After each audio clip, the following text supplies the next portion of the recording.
now. What happened this week with the unemployment claims? That and more in your daily financial news. So, what is Barry Sternlicht saying now that you and I should be paying attention to? Well, folks, he is out saying that the banking crisis is quite simply not over.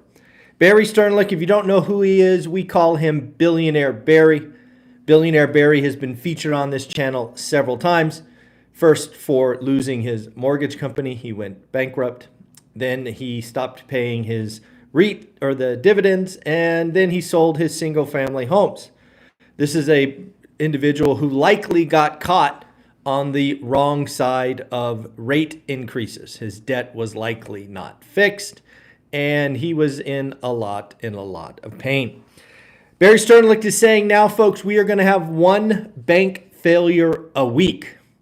Now, if you remember our conversation from last week, we talked about the Fed identifying, I think it was 272 banks, most of them valued below 10 billion, that were at risk of being in trouble. This banking crisis is not over. And we have been talking about it for a while. It was going to be very slow and over a long duration. What is going on? What is it a problem? How can we possibly take advantage of it? So, first and foremost, frankly, just like Silicon Valley Bank, what is happening inside some of our smaller institutions? Well, folks, they are over-rotated or over-indexed on certain types of loans. Think, for example, Office San Francisco. Now, that's just one example, but they can happen anywhere across the country. You could have a small bank that is over-indexed on a certain type of asset. Again, just as an example, San Francisco office.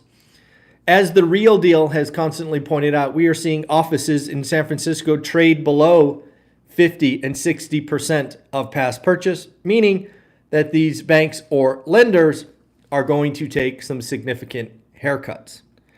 So if you have a loan book valued at $1 billion, and suddenly those assets are not, or those loans aren't worth $1 billion, they're worth 800 million, you start to get into trouble.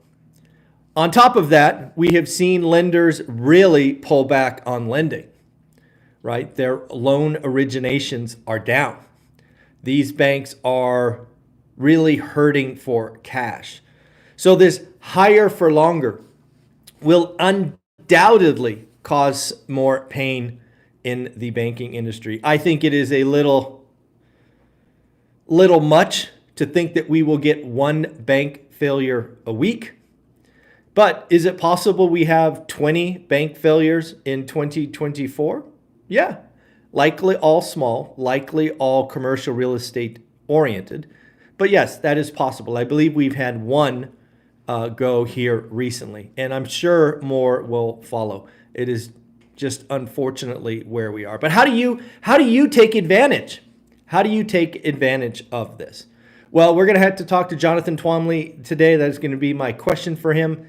But in short, you've got to network. You've got to meet with brokers. You've got to meet with lenders. You've got to meet with banks. You have to become one of their list of potential buyers. So we're going to talk more about that today with Jonathan Twombly, because I know you want to make a bunch of money with this, as do I. So we're going to get it straight from the source. What else is going on? How about the weekly jobless claims, folks? Weekly jobless claims, nothing to get too excited about just yet, but the trend is broken. I think you can say the trend is broken. We have been bouncing around 210, 212, 214 for quite a while. Folks, we just got a pop this morning to 231. Now, 231 is still way below the red flag, 300,000 number, maybe 3.25. But still, 231 is the highest weekly unemployment claims since August of 2023. Now, remember, it was just weeks ago we had multiple inflation readings that were hot. We'll get another one next week. Now we have had a couple of jobs numbers go the wrong way, right? I think it was the April jobs number were weak at 175. I think expectations were 230, something like that. Now we have the weekly unemployment claims, which is the best, folks. You and I need to be watching the weekly unemployment claims because that is the first indicator that a problem could be at hand. And again, because it comes weekly, we can really trend it, right? Right now we have a dot. We do not have a clear trend, but something you and I will be looking at next week for sure. I got this quote, which I think is accurate. Weekly claims are the timeliest indicator of an economy that could be cracking. That is exactly what I want you to think about. The weekly unemployment claims is that early signal that we may have a growing problem. Again, 231 above expectations, highest since August. Nothing to freak out about yet, but let's put it in the back of our mind for next week. How about the Powell pivot? The Powell pivot, folks, I think it happened. You have to pay attention to Powell when he speaks. He said the following. I'm going to call it the Powell pivot. You let me know what you think. Powell said, I'm going to read it. We are going to go back to making monetary policy on both inflation and employment. Folks, that's the pivot, in my opinion. Why is that the pivot? Well, he made inflation since Jackson Hole. When was Jackson Hole? Like 18 months ago when he came out and basically said, we're going higher, higher, higher.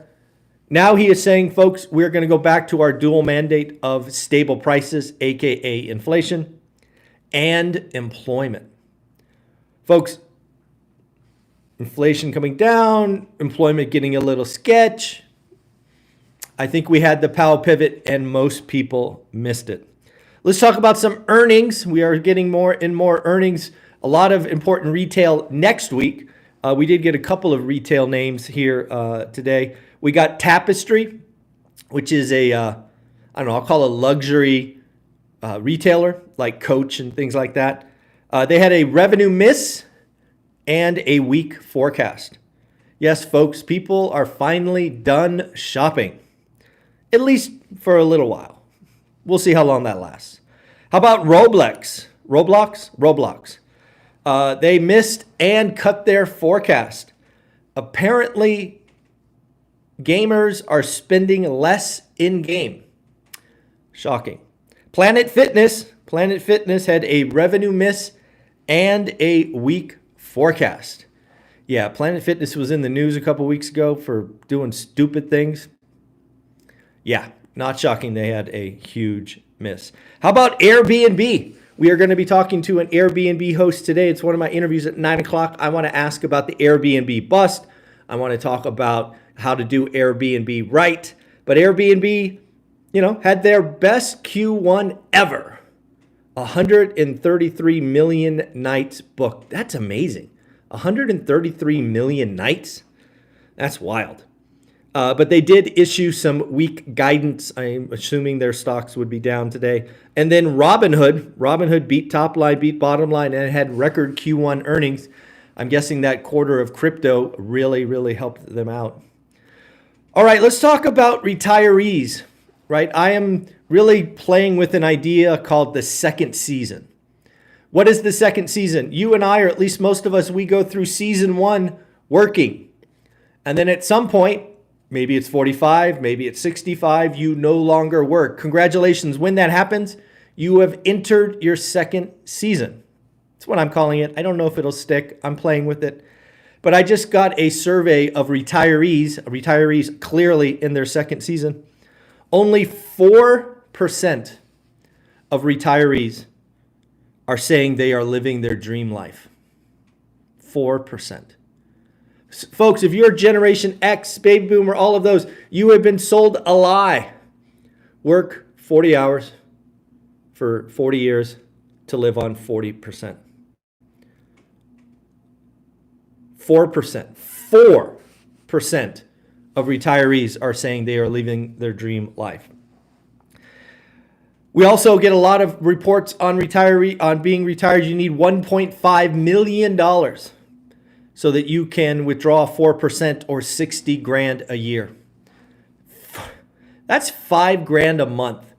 I'm curious, can anybody live on $5 grand a month? Leave comments below. Say yes or no. I want to see the comments. I want to know how many of my followers can live on $5,000 a month. I think I might spend $5,000 a month on food. Nah, $4,000. But that's crazy. So at the end of the day, folks, you know that real estate investing, owning assets, inflation is a feature, not a bug.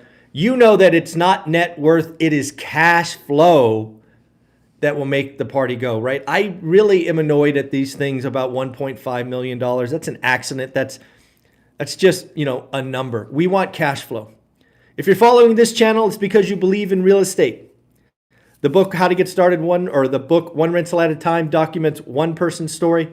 The second book, 15 Conversations with Real Estate Millionaires, is 15 unique stories. But at the end of the day, folks, I want to talk about what's coming. I think the real estate market is slowing down. You heard me talk about that yesterday. I want you to appreciate that now's the time to do the work.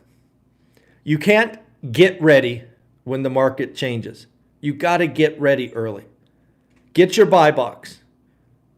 Declare what it is. Track it. Learn it. Understand. The market is going to be relatively simple to understand. Clean, pretty properties below the median will still sell. But you and I are investors. You and I don't need perfect. You and I need a great yield, cash on cash, return on capital, whatever you want to call it. Folks, it is time to understand the math behind what your great deal is. Everybody's market is different. Everybody's buy box is different. But when the market slows down, which we want, you and I want the market to slow down, you and I are going to find motivated sellers. On top of that, as we will talk with Jonathan Twombly in, about 20 minutes, we're going to talk about how do we take advantage of the commercial crash that is coming. Yes, you play like you practice. Do the work now. Thank you, Building Wealth, or the Wealth Building Journey. Appreciate that. Absolutely right. Now's the time. Now's the time. Play full out. And the other thing, I just want to give a shout out to the amazing ORAC community. We do have a private Facebook group for the students. You guys are amazing. Keep just supporting each other, asking questions, networking. I do go to the Facebook group at least once a day, and it's just fun to see all of you there. So at the end of the day, folks, what did we learn? I believe Powell pivoted. I believe the weekly unemployment claims are something to watch. It popped. We've talked about billionaire Barry and the call for a banking crisis 2.0, one bank failure a week. At the end of the day, folks, this is the Daily Financial News. We do it 5 days a week live just for you. I hope you appreciate it. Like, subscribe, comment, become part of the family. And of course, have an amazing day. Later.